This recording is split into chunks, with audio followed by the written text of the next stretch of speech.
Hello, everybody. I'm Toby Schifsky, the Executive Director of Dearborn Real Estate Education, and thank you for being here today. This is our Dearborn Partner Webinar Series.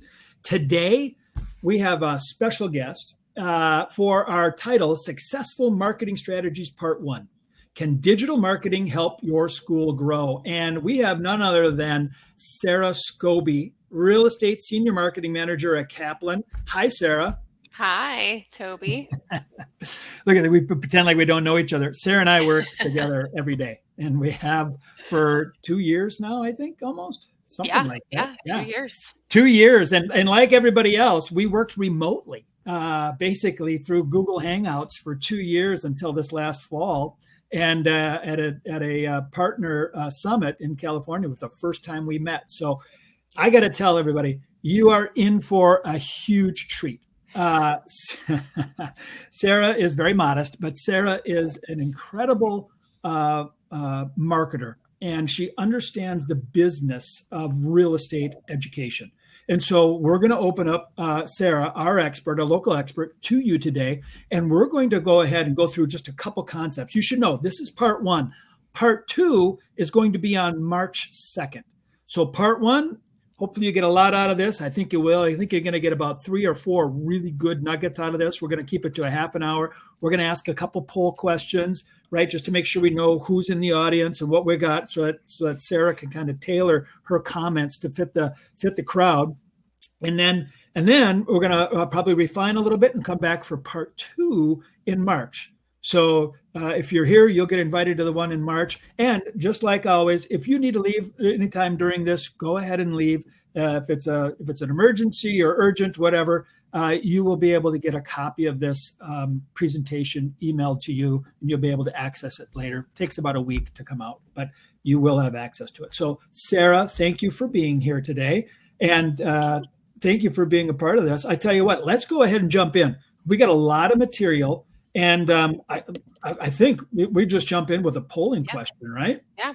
So we're going to start talking about paid digital marketing first. This is going to be when you're thinking about paid social sponsored ads, your search engine marketing, and any retargeting or display ads that you're doing. So just out of curiosity, today for your school, what are you spending on a monthly basis? Now, I'm going to go ahead and use the polling tool within the platform here, the RE Campus Live platform. You can throw it in the chat, but I want everybody to play along as I pull this poll question up. And you're going to get a chance to click on it, and you're going to be able to, here it is. Ready? How much are you investing in paid digital marketing each month? Go ahead and click on one that's appropriate for you.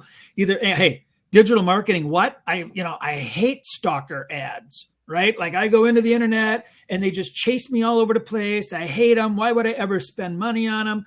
Or like, I told Sarah, maybe we would put in for the $0, like, this is why I'm here. I have no idea what I'm doing. Help me out. And so if you're not spending any money on it, make sure you let us know. Or if you're spending $1,000 to $1,000, $1,000 to $5,000, $5,000 to $10,000. Look at this, 10,000. I can tell you right now, I didn't know if we'd have this big hitter fill in here, but we got one spending over 10. These are all anonymous, by the way, guys. Nobody's going to see your names in the polling. If you put it in the text chat, people will see your names. But if you put it in the polling, it's anonymous. So, all right, we're going to go ahead and close it down. 5, 4, 3, 2, 1. Very good. Ooh, a couple of people jumped in right at the end. Here we go. I'm going to share the results. Look at this. So 25% of the people, nothing. Good. You're going to get something out of this today, for sure. And then you people spending $1,000 to $1,000, I know you're going to get something out of this today. We got 25%. Look at it. So 43% are $1,000 to $1,000. 25% are $1,000 to $5,000. Nobody on $5,000 to $10,000. And then we got 6.25% of the participants are at $10,000 plus. You are also going to get something out of this today too, that $10,000 plus. So everybody's going to get some nuggets. And like I said, this is just part 1. Part 2 is going to be on March 2nd. So let's go ahead and finish and close. Great. That's good to see. We're kind of all over the board. So yeah, I definitely think there'll be something in here for everybody. At least I hope so. Okay, so some digital paid marketing investment is important. So if you're in that, not spending any today, consider kind of easing into it a little bit. Why? almost half the searches have local intent nowadays. People are searching for restaurants near me, real estate licensing education near me. And so if you have a local school, that is good for you. And so that is some searches that you can target on your own and invest. So you're saying Google is smart enough to know if you're a local school? Yes. And as long as you have your campaign set up correctly. Uh-huh. Okay. Because this is a big thing. So we have a lot of partners that compete against big box national companies who don't have any local at all. And I know we've been saying before, local is good. It's good to have a footprint. It's good to have roots. And Google rewards that, correct? Mm-hmm. Yeah. And I'll talk a little bit about that, geo-targeting your campaigns and making sure you're just honing in on your state or your city, however regionally you want to do that. But one thing to think about here, and this is not necessarily paid digital, but I thought this kind of quick tip fit in well here, is if you don't have a Google My Business profile, set that up, because that's going to help with those local intent searches as well. It's free. It's quick to do. You can add as much or a little about your school as you want. Would they just Google that? What's it called again? It's called Google My Business. Google My Business. Yeah. Right. So and Google your profile that you can set up. Yep. My kids say GTS. Google that. I can't say that. They say GTS, and yeah. So go there, set it up. And what does it cost you to set it up? It's free. Yeah. So if you don't have it set up, tip number 1: go get it set up. It's free. Yep. Right. Here's one more thing on this: 46%. Now, clearly, that's nearly 50% of all people, right? All searches have local 50%. I can tell you right now that in the Kaplan side of our business in our schools, we see a very big difference when we have a local presence and we do have that local intent. And so I also concur that it is important. If you can do it, if you have the local footprint, if you've got that, it makes a big difference in the searches. Sure. Okay. And just, second point here is 60% of people start a product research on a search engine, right? I mean, we are just web first for the most part. That's where we're going to go. So it's really important to make sure that you have some web presence. Paid digital, even if you're investing a little bit, can help here. And then we'll talk a little bit about SEO towards the end as well, which will help with that, the search engine and all of the people going and Googling things. So some is important, but make sure you do it wisely, right? You don't want to spend $30,000 a month and have no reportable revenue or leads to come from it, right? We hear it all the time, right? Somebody says, I got in and I blew $5,000 in a week and I was done for the rest of the month. So what should they be concentrating on? Oh, I see you're going to get into it here. Yeah. We'll talk a few. I kind of bucketed these into a few. So let's start with paid social. So these are your sponsored ads that you can run whatever social media platforms, Facebook, LinkedIn, Instagram, whatever you're running. Think about paid social. It can actually have a smaller investment. You can not invest a lot here. You can get pretty quick results, which is good. And this is a really great place to test creatives as well. And when you think about it, you really want to concentrate on your creatives for your paid social. People are scrolling, and your sponsored ad has to jump out quickly. So this is the one when I go to Facebook and I'm seeing my story about my friend and I got an uncle, and then something rolls in, it says, oh, real estate licensing education, right? Yep. How am I going to slow down as I'm cruising through that social piece? Visual impact to capture. Visual impact, if there's any sort of animation or anything you can add to it, just so it jumps out quickly. This is also a great platform to test different versions to optimize your creative as well, because you can get results relatively quickly and it's easy to do. And this is probably the lowest cost investment. What does it cost? Paid digital. What does it cost? One of those ads rolls by. Give me a thumbnail. Rough guess. Is there a... It depends on what you're targeting. And it could be based on clicks. I'll have to get kind of what the buckets are. Okay. I can follow up, but it's a pretty relatively low investment.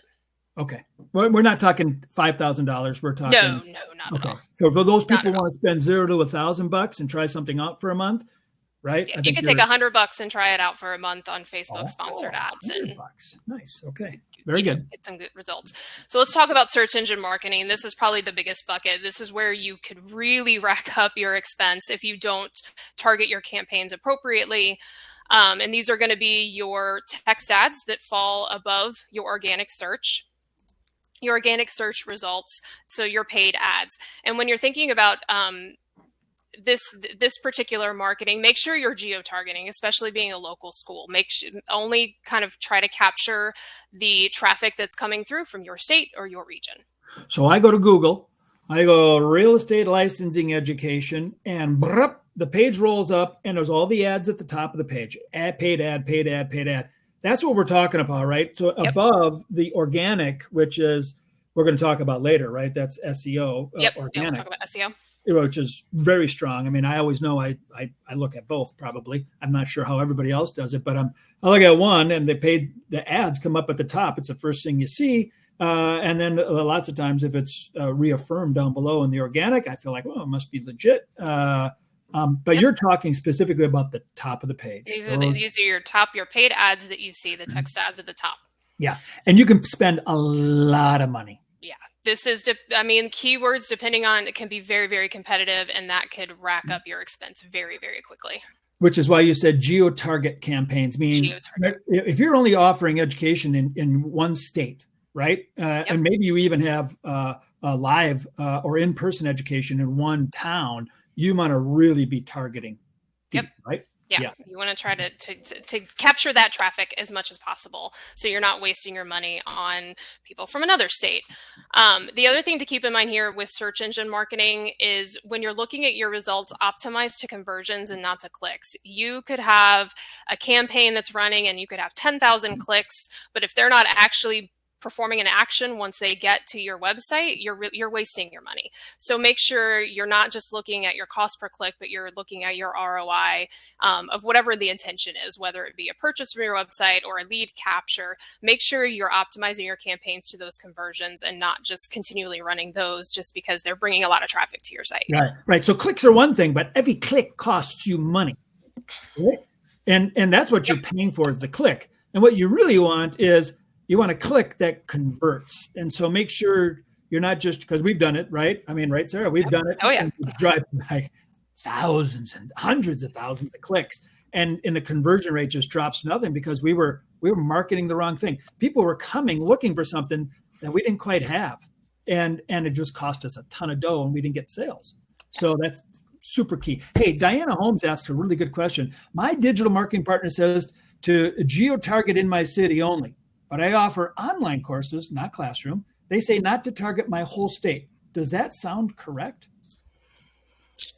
I think it depends on your budget, really. I think if you have a relatively small budget, then target your city if you have online. But if you have a little room to grow, it won't hurt to target on a wider level, maybe regionally within the state or the entire state if budget allows, because anyone can come to your online course, right? So you're not hemmed in. It's to all four corners of the state, but the bigger the market, the more money, right? Mm-hmm. And your messaging really has to work and your conversion has to work, Diana. So they may have been trying to protect you from just dropping a bunch of dough also.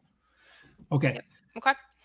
And then kind of the last bucket when we talk about paid digital is your retargeting, the display ads, right? Those really creepy, annoying ads, Toby, that you mentioned at the beginning that follow you around the internet. Stalker ads that follow you around the internet. Don't discount these ads because, you have someone who's visited your site. They're interested. They might be kind of at the top of the funnel when you think about a marketing funnel, the awareness and the consideration phase of it. So they've clicked to your site. You want to keep them invested. You want to keep your school name, your brand, your logo top of mind to try to work them through the funnel. So I wouldn't spend a ton here, but it is important to capture that traffic that's already at your site.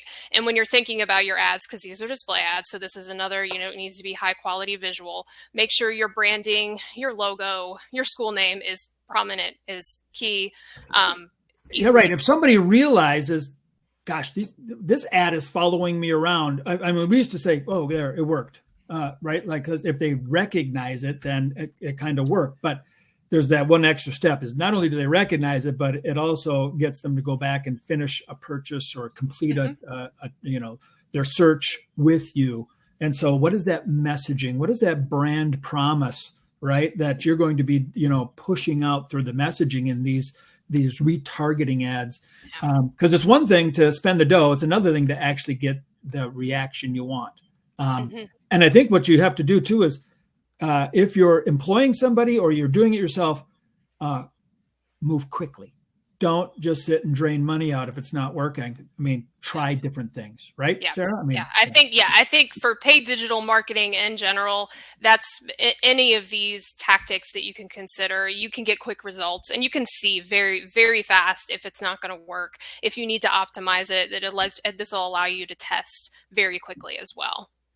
What's a range of cost for retargeting? Anisha has a question. Any guidelines there? Any thoughts, or is it really kind of? It depends. Again, it depends on your budget and depends on the level of traffic that's coming through your site. Right. So you want to try to just, you want to target through search engine marketing to maybe target new keywords, new people coming to your site, and then think about retargeting them from there with what budget you have left over. Got it. So you got your whole budget. You take it and put it in which bucket, how much is going to go into social, how much is going to go into search engine marketing, how much is going to go into retargeting, and you might fluctuate to see what works best, right? Some of you are really good at social marketing and have a really good presence already. You may want to spend a lot more there. But just one thing I understand is you can spend a lot of money doing this. A lot of money and get very little. Yeah, look at this. Paid digital. And a last word. Along those same lines, it's really the whole paid digital marketing is only going to be effective if your website is effective or if your brand is already strong. And just a quick example from our own marketing, because we have retail products across Kaplan as well. And last year we recently picked one of our brands. We hadn't done any paid digital before. We decided to enter into that marketing tactic to test it out. We kind of had two buckets of campaigns, which you could also consider as well. One were brand campaigns, where we were targeting the brand name, whoever was searching for that brand name, to try to get them to our site. You should consider something like that if you have competitors bidding against your brand as well. Which is how about that? What we found. Anybody ever Google your own school and found another competitor come up with a paid ad at the top of the page? Yeah, that's what they're doing. They're bidding on your name. Yeah. So we started kind of one bucket of our campaigns. We're kind of targeting to try to overcome that competitor that was targeting our keywords, and those were really effective. Then we have what we call our non-brand campaigns, which is where you're searching for, exam prep near me or education, just whatever keywords. Yeah, your licensing, education, your keywords. And what we found out is, like I said, the brand campaigns were really strong. Those non-brand campaigns were not performing. We were not getting those conversions. We were getting clicks. It was bringing traffic to the site, but it wasn't converting. And, as we took a look into it and dug a little deeper, it was our website. Our website was not effective. The SEO, we had some SEO problems, which is going to lead me into our next topic that, we need to correct, and it wasn't mobile friendly. And that was really hurting us from all of that new traffic coming in on those non-brand campaigns. And so what we did was we shut those non-brand campaigns off. You have to be comfortable stopping the bleed if it's not working. Right. Move quickly. You can always go back and spend more later, but move quickly, find what works, make sure you get the kind of return on your ad spend that you want. And if I was to give a good guidance on ROAS, return on ad spend, because that's how they talk about it in marketing, what's a good ROAS for paid digital marketing? I think if you're getting, 2 times what you're spending, that's great. You want more than that. But start there. I don't think that's great. Well, start there because you're doubling what you're spending. So if I spend $100, you don't want to break even, you want to get above that. Yeah, if I spend $100, I want $200 of business coming back. So 50% of my revenue is the marketing spend. Is that what you're saying?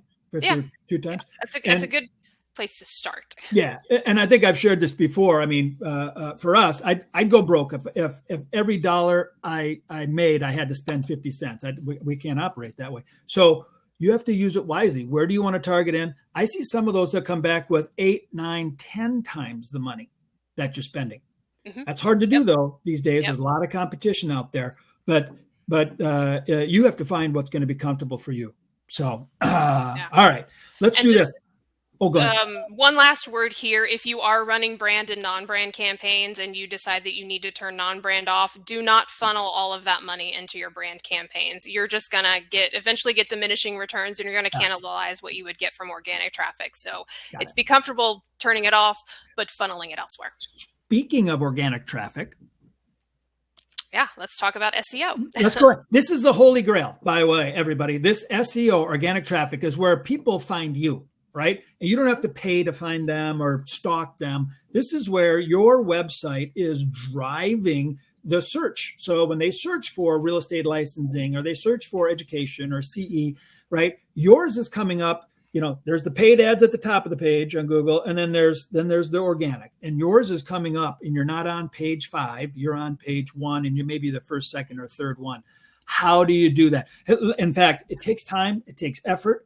In fact, poll question. Everybody gets to play along here. You ready? How much time are you investing into search engine optimization per week, right? This can include on-site optimizations, analyzing results, or content creation, because we're going to talk about content creation. I'm going to go ahead and pull the poll up. You guys will click on what you do.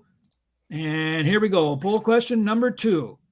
How much time are you investing into search engine optimization per week? 1 to 5 hours? 6 to 15, 16 to 30, or 31 plus. There was a time when we originally built out our website for Kaplan back in like 2012. It's an old site, and it's very wordy. And I wrote more words than you could imagine. And it was all the latest, oh my gosh, it's so wordy. It's so long, but it ruled the day back in 2012.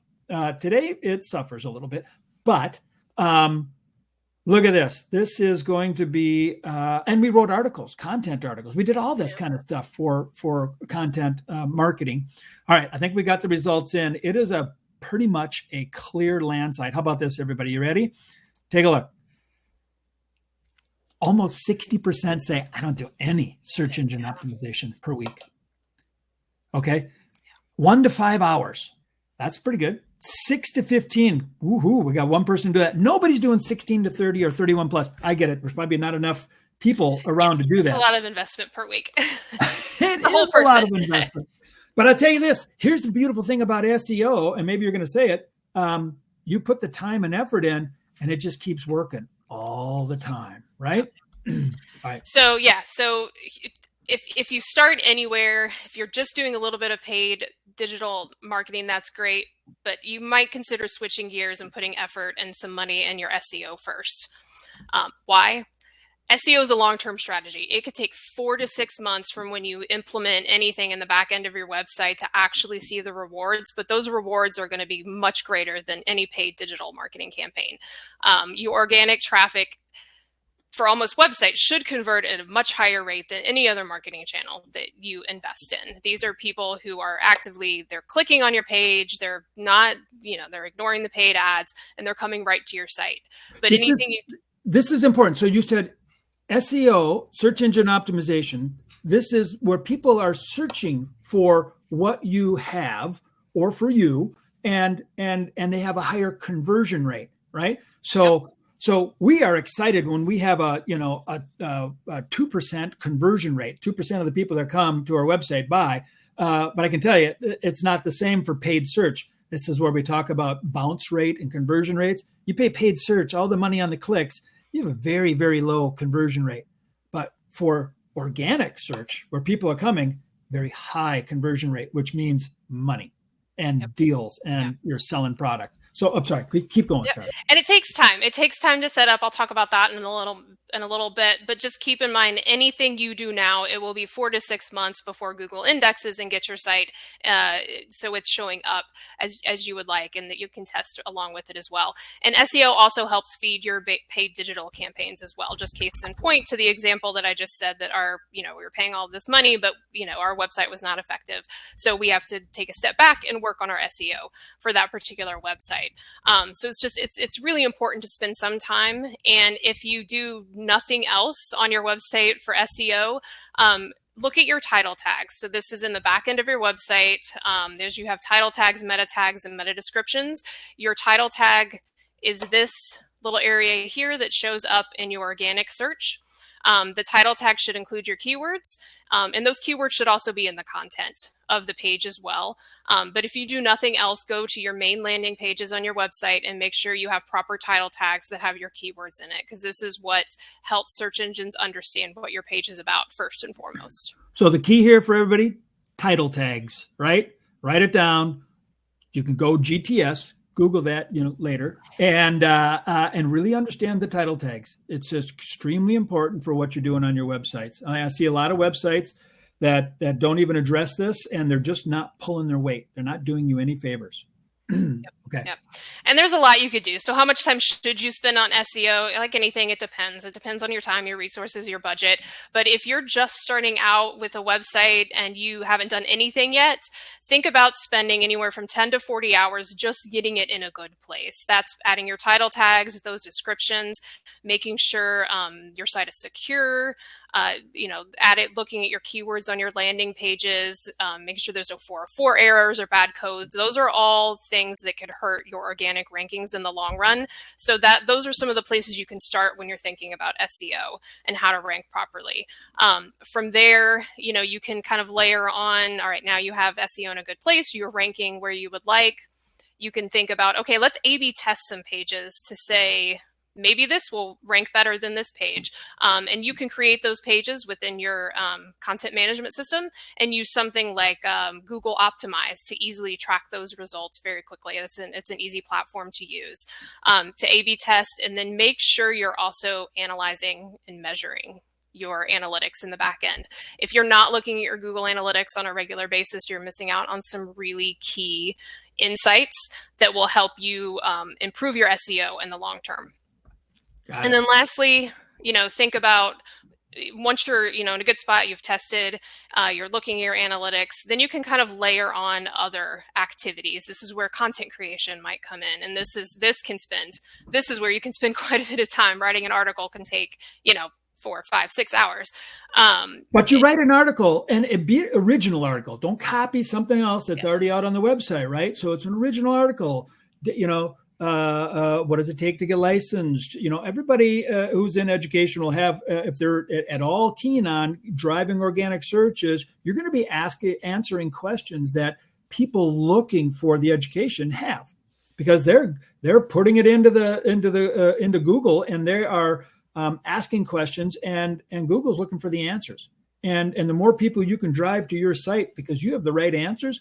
In fact, you can get pretty sophisticated with this if you want to. And you think about the journey that most people go on before they even enter the business. Some people start a year ahead of time asking different questions than what they ask when they're ready to buy.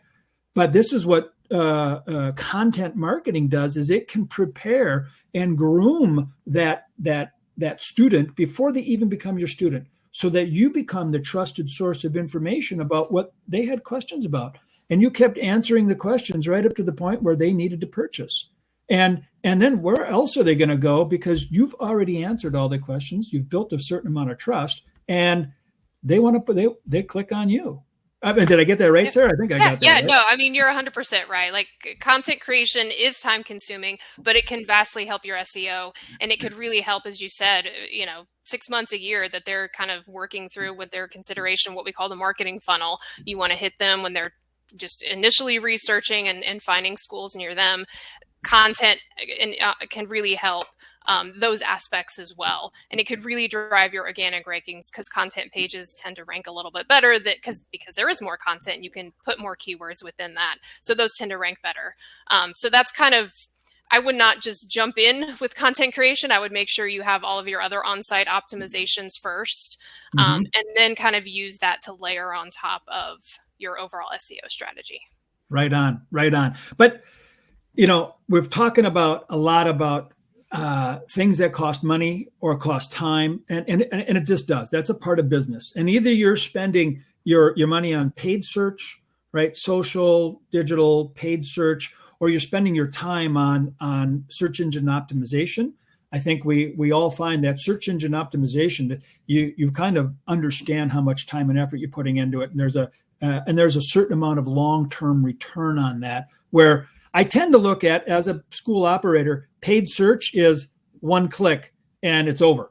and I got to go out and find another relationship, as opposed to when we get good content marketing and our website's working, people are coming to us as opposed to us having to stalk them down, track them down and find them and be in front of them at just the right moment.